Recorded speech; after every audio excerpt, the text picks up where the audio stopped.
आंदोलनाची हाक आपण दिलेली आहे, गांधीजींच्या पुतळ्याजवळ आपण बसणार आहात, काय सांगाल?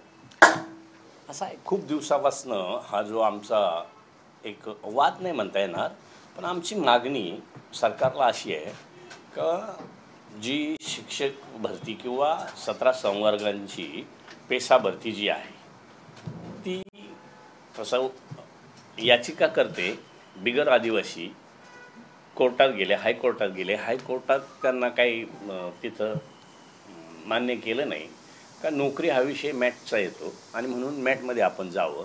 मॅटमध्ये न जाता ते सुप्रीम कोर्टात गेले आणि त्यांनी सांगितलं का जे काही पर्सेंटेज ठरलेत ते अन्यायकारक आहेत. त्यावेळेला कोर्टानं तसं काही डिसिजन दिलं नव्हतं, पण म्हणजे योग्य अयोग्य असं काही सांगितलेलं नव्हतं, परंतु सरकारनं स्वतःच ॲफिडेविट करून दिलं का आम्ही तुमचे आदेश होईपर्यंत म्हणजे माननीय सुप्रीम कोर्टाचे आदेश होईपर्यंत आम्ही भरती प्रक्रिया करणार नाही. त्यामुळे सरकार स्वतःच लिहून देतं का आम्ही भरती प्रक्रिया करत नाही. आणि म्हणून थोडंसं मुलांमध्ये आणि आमच्यात सगळ्यांमध्ये एक असं संभ्रम तयार झाला का बाबा कोर्टानं एकतर डिसमिस केलं असतं किंवा कोर्टानं येस म्हणलं असतं तर ती गोष्ट ठीक आहे, पण कोर्टाने कुठल्याच प्रकारचा निर्णय न देतासुद्धा शासन लिहून देतं याचा अर्थ नेमकं काय. आणि म्हणूनसाठी आंदोलनं झाली राज्यभरात, अनेक मुलांनी आणि संघटनेच्या वेगवेगळ्या ठिकाणी आंदोलनाच्या माध्यमातून सरकारला ते सांगण्यात आलं, पण सरकारने त्याच्यात कुठेही काही दखल घेतली नाही. आमची एकच मागणी आहे का आता सरकार बऱ्याच वेळा सरकारवर नाही म्हणता चांगलं करत असताना बऱ्याच वेळा ताशेरे उडवले जातात सरकारवर. तर तशाच पद्धतीनं आतासुद्धा त्या सुनावणीची वाट पाहता, कारण आत्तापर्यंत 5-7 सुनावण्या झाल्या पण ती केस बोर्डावरच येत नाही आणि म्हणूनसाठी आता मुलांचा अगदी अंत झालेला आहे. आणि म्हणूनसाठी मुलांचं किंवा आमचं असं म्हणणं आहे का सरकारनं जबाबदारी स्वीकारावी. काय कोर्टाचं म्हणायचं ते म्हणू देत, पण ह्या मुलांना आदेशाच्या अधीन राहून त्यांना ऑर्डर द्याव्या का ज्या नॉन पेसात दिल्या गेल्या, मग पेसातच द्यायला काय अडचण असं आमचं म्हणणं आहे. त्याबरोबर धनगर समाजाचा आपल्याला सगळ्यांना माहीत आहे का धनगर समाज आम्ही आदिवासी आहोत, आम्हाला आदिवासीचंच घ्या. धनगर आणि धनगड अशा ज्या शब्दाचा अपभ्रंश केला जातो आणि त्या माध्यमातून आम्हाला आदिवासींमध्येच घेतलं पाहिजे अशा पद्धतीची जी मागणी होती त्याच्यावर आमचा सगळ्यांचा विरोध म्हणण्यापेक्षा ते आमच्यातले नाहीतच.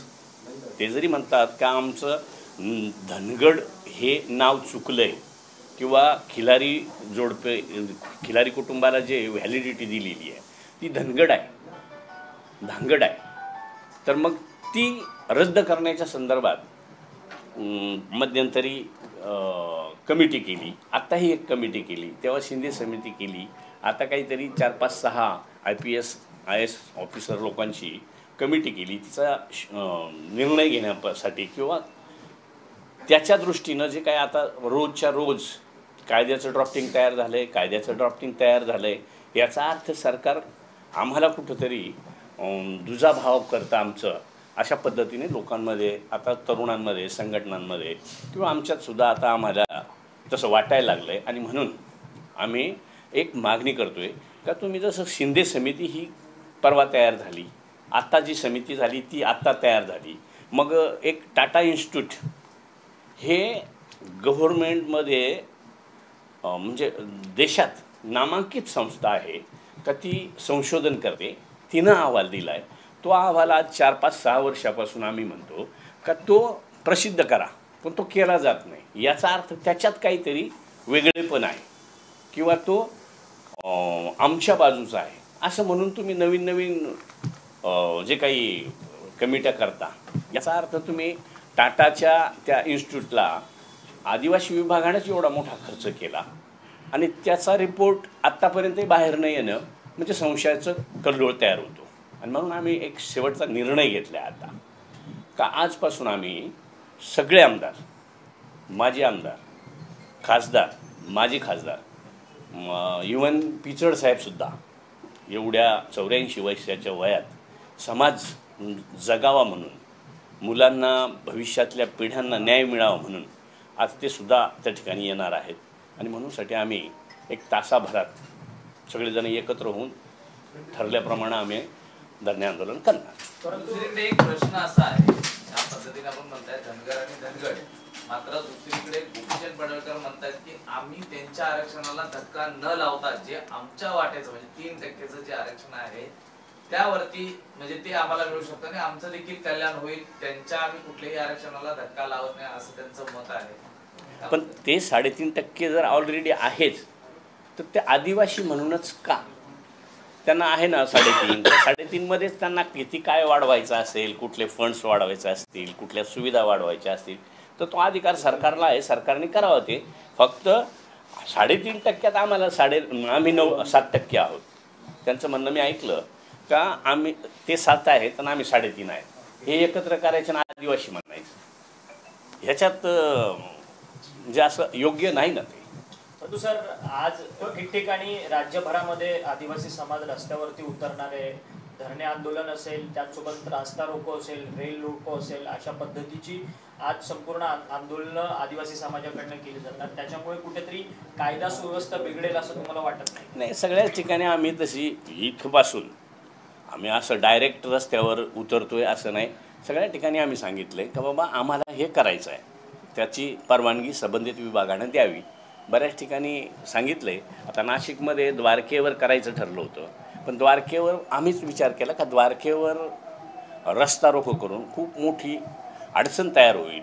मग ती पेशंटची असेल, शाळकरी मुलांची असेल किंवा सर्वंट लोकांची असेल, म्हणून शहराच्या बाहेरचे रस्ते काही काळासाठी जाग आणून देण्यासाठी किंवा आमची मागणी एक प्रेशरफुल व्हावी म्हणूनसाठी तो उपक्रम केला. साहेब असं देखील म्हणतात, गोपीचंद पडळकर असतील या प्रकाशांना शेट्टी असतील, त्यांचं म्हणणं आहे की जरी आम्ही आलो तर जे 3.5% आहे ते वेगळ्या वर्गातून द्यावं, म्हणजे जे आदिवासींचं तुमचं आहे ते तसंच राहू, एक वेगळा प्रवर्ग करून द्यावा आणि त्या प्रवर्गातून हे खरं तर आरक्षण. नाही, प्रवर्ग तर ऑलरेडी आहेच ना 3.5%साठी. फक्त तो आदिवासीतच, त्याला आदिवासीच म्हणा, हा आग्रह काय कामाचा. मागच्या वर्षीसुद्धा सरकारनं त्यांना स्वतंत्र अहिल्यादेवी होळकर महामंडळाची स्थापना करून दिली, त्याला भरीव असा निधी दिला, काही ठिकाणी शैक्षणिक सुविधा दिल्या. आता नाशिकला परवा त्यांच्यासाठीचं एक वसतिगृहाचं भूमिपूजन केलं. म्हणजे तुम्हाला 3.5% आता वाढ झालेली आहे ना.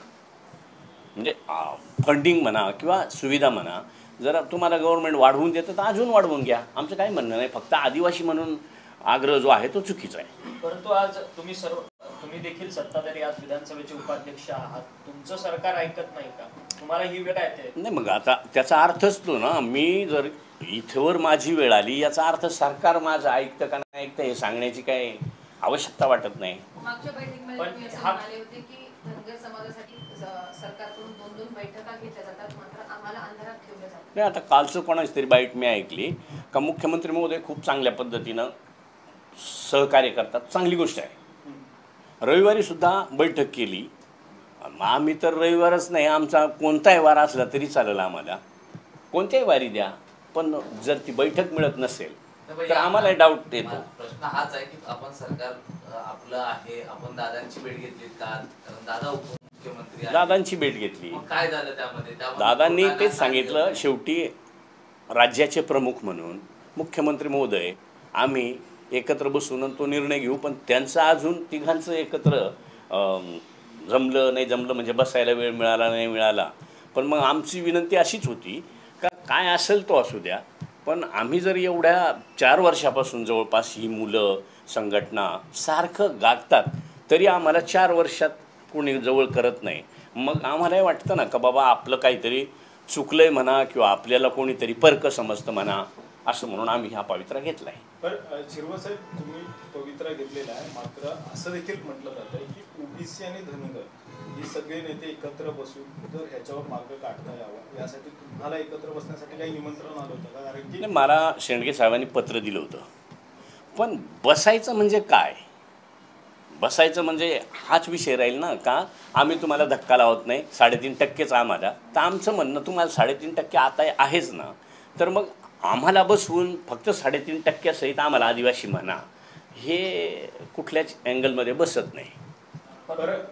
GR काढण्यासंदर्भातल्या 2 बैठका झालेल्या आहेत. कारण की सचिव ओबीसी जे मंत्रालयाचे जे सचिव आहेत विनीता सिंघल यांच्यासोबत देखील बैठका झालेल्या. लवकरच हा GR येईल अशी देखील एक शाश्वत आहे. त्यामुळे जर GR आला तर त्या GR कडे कसं बघता येईल? नाही, GR आला तर GRकडे आम्ही असंच बघू का बाबा आम्ही एवढ्या दिवसाचा अट्टहास करतो तरी आमच्या कुठल्याच म्हणण्याला तिथं मान मिळत नाही किंवा निव्वळ आम्ही मान मागतो असं नाही, तर कुठल्याच प्रकारचं त्याच्यावर विचार केला जात नाही.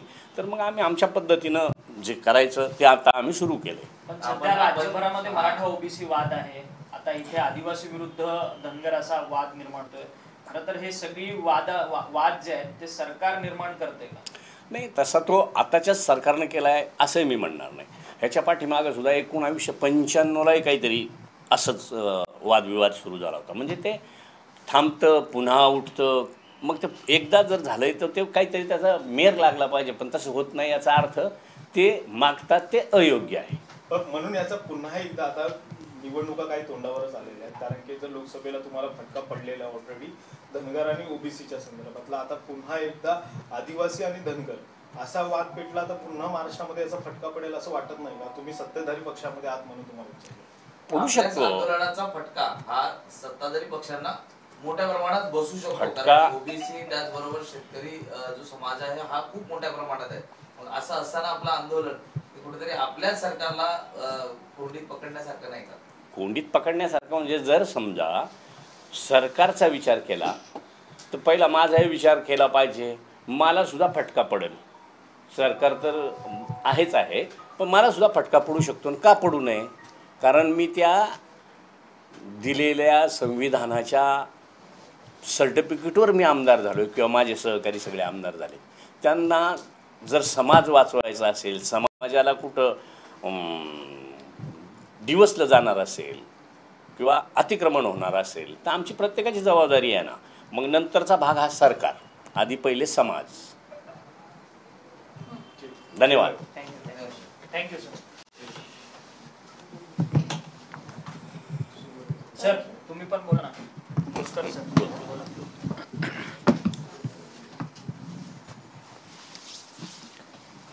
रोल का आपले विधान